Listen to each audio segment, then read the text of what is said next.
Hello, Aquarius. It's OMG Tarot, and this is your Who's Reaching Out tarot card reading. Alright, Aquarius, here we go. Let's look at the person. This could be their sun, moon, or rising, but it could also just be a person who is exuding these types of characteristics from the following signs. Here we go. Your first card is Virgo. Alright, Aquarius, this person could be a Virgo. The energy around you is dutiful, hesitant, and humble, with a painstaking, discriminating, diligent air. I don't know why I said that.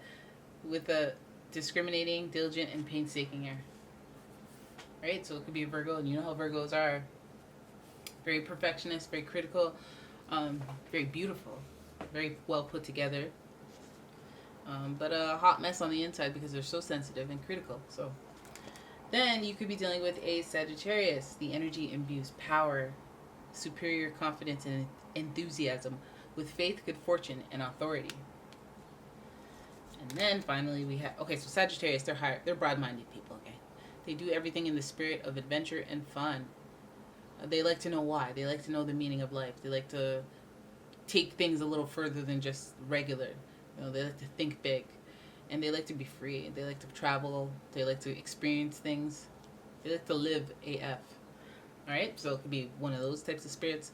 And we could be dealing with a Capricorn. So this energy, or the energy around you, is serious, materialistic, and hardworking. It bestows shrewdness and cautious ambition. So you know that this person is very slow and melodic in the way that they approach relationships or connections, business partnerships, anything of the sort. So they like to do the observational stuff. They like to, like Sagittarius, they like to have a good time for sure. They like to work hard and play hard, and they're very dedicated and deliberate, committed to doing a good job, just like their fellow counterpart, the Virgo. So let's have a look at the person reaching out. And let's see what they're coming in with and what are the events that transpire. What's the intention of this person coming out? Why are they reaching out? Why? Okay, here we go. Alright. So, first card we got is the Four of Pentacles. We got the Eight of Pentacles. Ooh, this person's like holding back even. Right? Oh, we got the Justice card in reverse. What? We got the World. Okay, I see what's happening here. And we got the Magician. Okay. I see what's going on here. You cannot pull one over on me.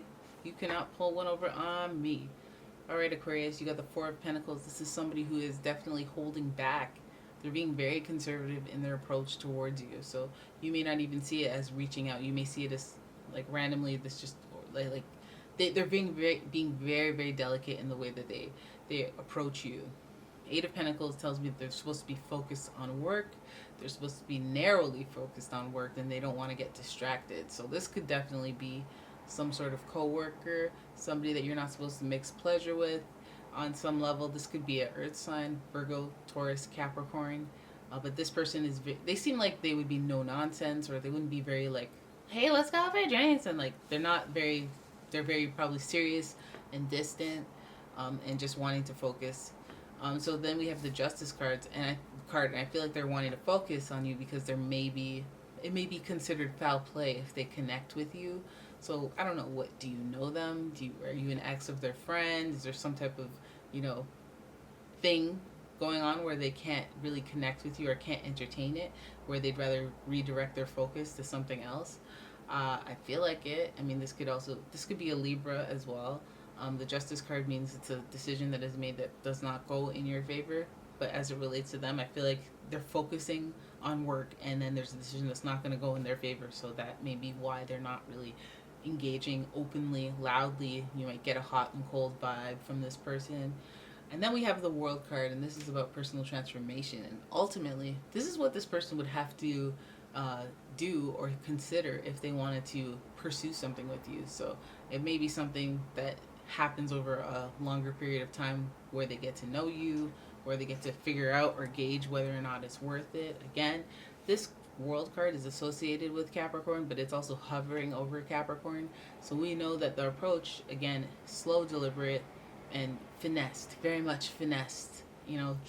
So that the feelings are maximum, but the energy level is low, so that you can't catch them in making any promises, because they won't do that. They won't make any agreements until they're absolutely sure. And so a risk, like maybe if you're not allowed to have inter-office relationships, and pursuing you would mean that they'd have to trust you, right? That you wouldn't blab and you wouldn't tell anyone. So they'd have to get to know you, but they can't outright try to get to know you. So they'd have to maybe just kind of talk to you a couple days at a time. Maybe not show too much interest so that you don't get excited. All those factors. The world is about creating, boundaries. It's about defining who you are by having experiences that make you go, okay, well, nah. So maybe this person has had experiences in the past where they pooped where they ate, and they kind of just don't want to do that, but they've evolved or transformed, or maybe they're trying to be more open. You don't know, whatever synthesis they're going through, it's trying to evolve and make a situation work, but at least they're trying, and at least the communication will be crafty. So it might be something where they like text you, or they create a relationship with you through social media, or you know what I mean. They're really crafty and resourceful in the way that they communicate with you. And I say that because of the Magician card for sure, which the Magician is associated with Mercury, as you guys may know. And Mercury rules communication, digital communication mostly, like World Wide Web, so Twitter, Instagram, Facebook, any of that. But also it just speaks to you being resourceful or crafty, or like a magician, the way that you get your point across.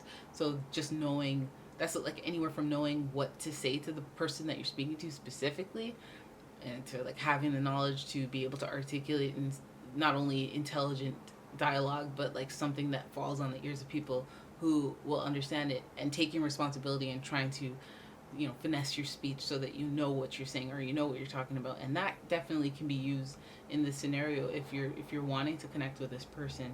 And if they're wanting to connect with you, it'll be all in the way that they speak to you, all in the way that they're the way that they communicate with you, for sure.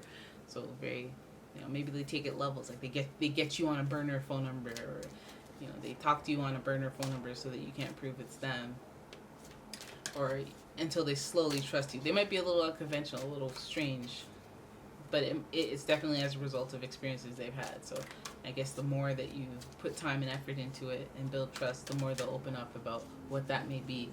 So here's the archetype that you are walking into this with. Light attribute: enlightened, benevolent, leadership, benefiting those in your charge. Shadow attributes: excessive feelings of entitlement, rulership without restraint. So the king also, this card usually reminds me of Capricorn as well, just because it's such an authority and it's such a structured and practical sign, and it has just like a lot of willpower. So definitely the what it takes to be a king, and this energy is almost the one that you have to come with, or they are coming in with as well, because you don't really negotiate with a king unless you're a king too. And so it's about putting your not foot down, but like being really structured and like, okay, well, here are my boundaries as well. If you're going to be out here enforcing boundaries, I'm not going to let you start to dictate or have prominence over me or my thoughts or my opinion. And like, so let's set a precedent here where we both are meeting each other in the middle with the boundaries thing, and we're not going to argue. We're not going to have like back and forth about it. We're either compatible or we're not. But I feel like maybe you'll be a little more structured or conservative or whatever in your approach to this person. All right, so there it is. That's your tarot card reading. I hope you guys enjoyed it. If you did, please give the video a thumbs up, subscribe to the channel. It could be, oh shit, sorry guys, it could be Taurus, Capricorn, or Virgo. That's just kind of sort of falling out of my mouth as I was looking at the cards and saying my little spiel. But yeah, it could be Capricorn, Virgo, or a Taurus. It could also be a Libra as well. Mercury, I mean, it could be a Gemini or a Virgo. Again, a Virgo. But let's not forget, it could be Virgo, Sagittarius, Capricorn, from those top themes. Alright, so there it is. Now I'm getting into it. There it is. That is your reading. I hope you guys enjoyed it. If you did, please give the video a thumbs up, subscribe to the channel, and I'll see you guys in the next one. Bye!